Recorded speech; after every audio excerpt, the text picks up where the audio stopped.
শ্রীহরি নারায়ণ। খুব সুন্দর একটা কাহিনী আছে। একবার এক ব্যক্তি নিজের অসফলতার জন্য ত্রস্ত হয়ে সময় দেবতার তপস্যা করতে বসলেন। উনি তপস্যা করলেন এবং সময় দেবতা প্রসন্ন হলেন, মানুষের রূপ ধারণ করে ওনার সামনে প্রকট হলেন। এবার সেই ব্যক্তি ওনাকে জিজ্ঞেস করলেন যে কি এমন আছে যার জন্য আপনি বারবার জয়ী হন আর আমি চিরকাল পরাজিত হয়ে থাকি? কেন এত পরিশ্রম করা সত্ত্বেও আমি সাফল্য লাভ করতে পারি না?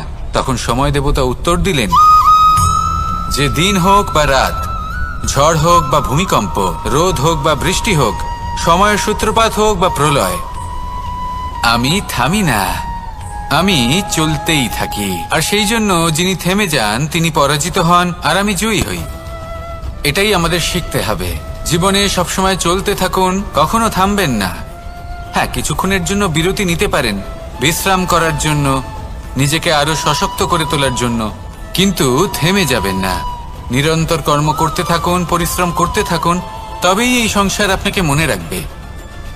আসুন আমার সাথে ভালোবেসে বলুন রাধা রাধা। আমাদের জীবনে গুরুজনেরা, জ্ঞানী মানুষজন সবসময় একটা কথা বলেন, ধৈর্য ধরো। শুধুমাত্র দুটো শব্দ, কিন্তু কতটা বিশাল সেটা বোঝার চেষ্টা করুন। ছোট একটা অস্ত্র হাতে নিন এবং একটা বিশাল পর্বতে নিরন্তর প্রহার করতে থাকুন, ধৈর্য ধরে সেই কাজ করতে থাকুন। এমন একদিন আসবে এই বিশাল পর্বতে আপনি একটা পথ তৈরি করবেন। কোনো ধনুর্ধর যখন নিজের বিদ্যা অর্জন করেন তখন তাকেও ধৈর্য ধরতে হয়, তার নিজেকে সময় দিতে হয়, তবেই সে ধনুর্বিদ্যা শিখতে পারে। সেইভাবে আমাদের জীবনেও ধৈর্য ধরার খুব প্রয়োজন। পরিবারে ধৈর্য রাখতে পারলে তাহলে আস্তে আস্তে দেখবেন প্রেম বৃদ্ধি পাচ্ছে। সমাজে যদি ধৈর্য রাখতে পারেন তাহলে আস্তে আস্তে এই সমাজ আপনাকে সম্মান করবে। যদি নিজের জীবনে ধৈর্য রাখতে পারেন তাহলে নিজে থেকেই আত্মবিশ্বাস বাড়বে, নিজের বিকাশ হবে। জীবনে সবই সম্ভব যদি ধৈর্য রাখতে পারেন। হয়তো আস্তে আস্তে হবে, কিন্তু হবে অবশ্যই। শুধু ধৈর্য রাখুন, কারণ ধৈর্যই সব থেকে বড় পুঁজি। আসুন আর আমার সাথে ভালোবেসে বলুন রাধা রাধা। আমাদের জীবনে যখনই আমরা কোনো বড় দায়িত্বের সম্মুখীন হই তখন আমরা তার থেকে দূরে পালাই আর এই অজুহাত দিই যে না না, এত বেশি ভার বহন করার যোগ্যতা আমার নেই, আমি করতেই পারবো না। দেখুন, এই সংসারে ভিন্ন ভিন্ন ধরনের গাছ আছে, ছোট গাছ, বড় গাছ, কিন্তু বটগাছের মতো বড় এবং নিবিড় গাছ আর একটাও নেই। সে নিঃস্বার্থভাবে এই সংসারকে সেবা করে যায়, ছায়া প্রদান করে, শীতলতা প্রদান করে। আর যখন এমন সময় আসে যখন তার ওপর বোঝা অত্যন্ত বেড়ে যায়, সে কিন্তু কোনোভাবেই ভেঙে পড়ে না। তখন সে নিজের নিঃস্বার্থ কর্মের ফল লাভ করে, সেই নিঃস্বার্থ কর্ম যা সে করেছে। তার দেহ থেকে ছোট ছোট ঝুড়ি বার হয় এবং তা কাণ্ডের আকার ধারণ করে। সেই কাণ্ড মাটির কাছে পৌঁছয় এবং তারপর তা বটগাছের সহায়ক হয়ে ওঠে, সে ভেঙে পড়ে যায় না। এইভাবে আপনিও জীবনে নিঃস্বার্থভাবে সবার সেবা করুন, ভালোবাসুন, সবাইকে সাহায্য করুন। যেদিন আপনার ওপর বোঝা অত্যন্ত বেড়ে যাবে সেদিন এই সব মানুষ আপনাকে সাহায্য করার জন্য আসবেন, আপনার শক্তি হয়ে উঠবেন, আর আপনি বটগাছের মতোই মহান এবং বিশাল হয়ে উঠবেন। আসুন আর আমার সাথে ভালোবেসে বলুন রাধা রাধা। মানুষ তার জীবনে দুই ধরনের পরিস্থিতিকে খুব ভয় পায়। এক, কোনো কারণবশত কারোর সামনে নত হওয়া। দুই, কোনো কারণে নিজের চরিত্র থেকে, নিজের মূল্যবোধ থেকে বিচ্যুত হওয়া। এবার কেন হয় এরকম যে কথায় কথায় কারোর সামনে নত হতে হয়? কেন বারংবার নিজের চরিত্র থেকে চ্যুত হতে হয়? এরকম কেন হয়? এটা তখনই হয় যখন আমাদের শিক্ষা এবং মূল্যবোধের অভাব থাকে। যদি মানুষের মধ্যে প্রকৃত শিক্ষা থাকে তাহলে এই সংসারে কোনো সময় এবং কারোর সামনেই নত হওয়ার কোনো প্রয়োজন নেই।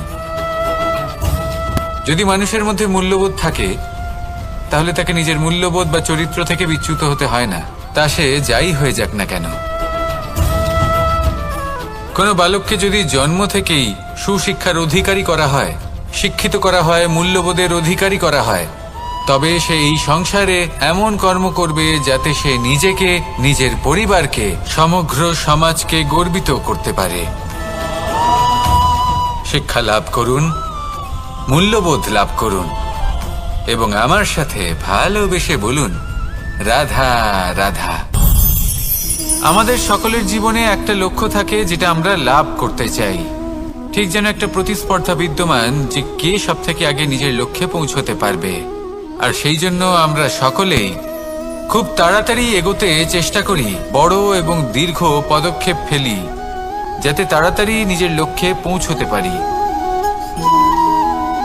কিন্তু এক অত্যন্ত গুরুত্বপূর্ণ বিষয় আছে, সবসময় লক্ষ্য সামনে থাকবে না, কখনো কখনো তা খুঁজতে হয়। এই যাত্রা খুব কঠিন হতে পারে, আর ঠিক এই কারণেই সবসময় দ্রুত গতিতে চলা বা তাড়াতাড়ি পথে চলা সেটা আবশ্যক নয়। তার থেকেও বেশি গুরুত্বপূর্ণ হলো ভেবেচিন্তে তারপর পথ চলা।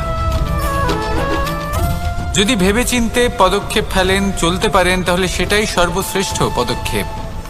কখন কোন দিকে যেতে হবে, কখন কোথায় দিক পাল্টানো যাবে না, কখন গতি বেশি রাখতে হবে, কখন কম, কখন থামবো, কখন চলবো, এই সব কিছুর বিষয়ে জ্ঞান অত্যন্ত গুরুত্বপূর্ণ এবং ভেবে চিন্তে চলতেই হবে।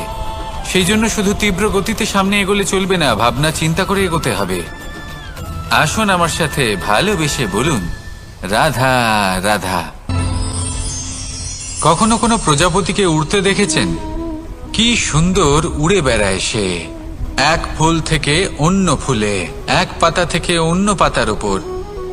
কিন্তু সে কিভাবে উড়তে শেখে কখনো ভেবেছেন? জন্ম থেকেই কিন্তু প্রজাপতির ডানা থাকে না, ও কিন্তু ছোট্ট একটা ডিমের আকারে জন্ম লাভ করে। তারপর সেই ডিমটি ভেঙে একটি কীট বাইরে আসে। আস্তে আস্তে সে বড় হয়, ওর শক্তি বৃদ্ধি পায়। তারপর সে সেই কীট দশা ত্যাগ করে নিজের ডানাগুলি মেলে। এই প্রক্রিয়া তার কাছে সরল নয়, অত্যন্ত যন্ত্রণাদায়ক প্রক্রিয়া, কিন্তু সে সেই যন্ত্রণা মেনে নেয়। আর তারপর আস্তে আস্তে সে উড়তে শেখে। শুধুমাত্র আকাশে উড়ে বেড়ায় তা নয়, আমাদের মনের মাঝে উড়ে বেড়ায়।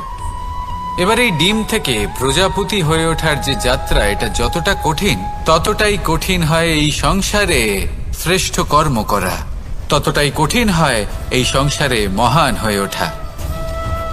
সেই জন্য প্রয়োজনীয় প্রচেষ্টা এবং সময়। নিরন্তর প্রচেষ্টা করতে থাকুন, পর্যাপ্ত সময় নিন এবং আপনি নিজেকে এই আকাশে উড়ন্ত অবস্থায় পাবেন। আসুন আমার সাথে ভালোবেসে বলুন, রাধা রাধা। পায়েস হলো আমার বিশেষ প্রিয়। এর মধুর স্বাদ মনকে প্রফুল্ল করে তোলে। ছোটবেলায় মা আমার জন্য পায়েস বানাতেন এবং আমাকে বলতেন যে গরম থাকতে থাকতে খেয়ে নে কানাই, ঠান্ডা হয়ে গেলে ভালো লাগবে না। কিন্তু আমিও দুষ্টু ছিলাম, ঠান্ডা হওয়া পর্যন্ত অপেক্ষা করতাম, আর ঠান্ডা হয়ে যাওয়ার পরে মার কাছে যেতাম আর ওনাকে বলতাম যে মা, পায়েস তো ঠান্ডা হয়ে গেছে, এটা গরম করে দিন।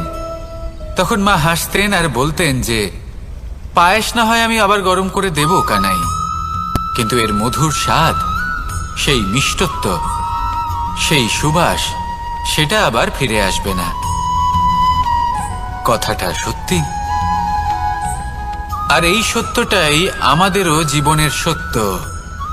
আমাদের জীবনের মধুর সম্পর্কগুলি, এতে যখন কটুভাব প্রবেশ করে তখন সেই মিষ্টত্ব ফিরিয়ে আনা প্রায় অসম্ভব ব্যাপার হয়ে যায়। আপনি চেষ্টা করে সেই সম্পর্ক ঠিক করতেই পারবেন, তার জন্য অগাধ পরিশ্রম করতে হবে, কিন্তু আবার সেই মিষ্টত্ব কখনো ফিরে আসবে না। সেই জন্য আপনার জীবনের যে মধুর সম্পর্ক আছে, যতটা সম্ভব চেষ্টা করুন তাতে মিষ্টত্ব বজায় রাখতে। কটুভাব আসতে দেবেন না। আসুন আর আমার সাথে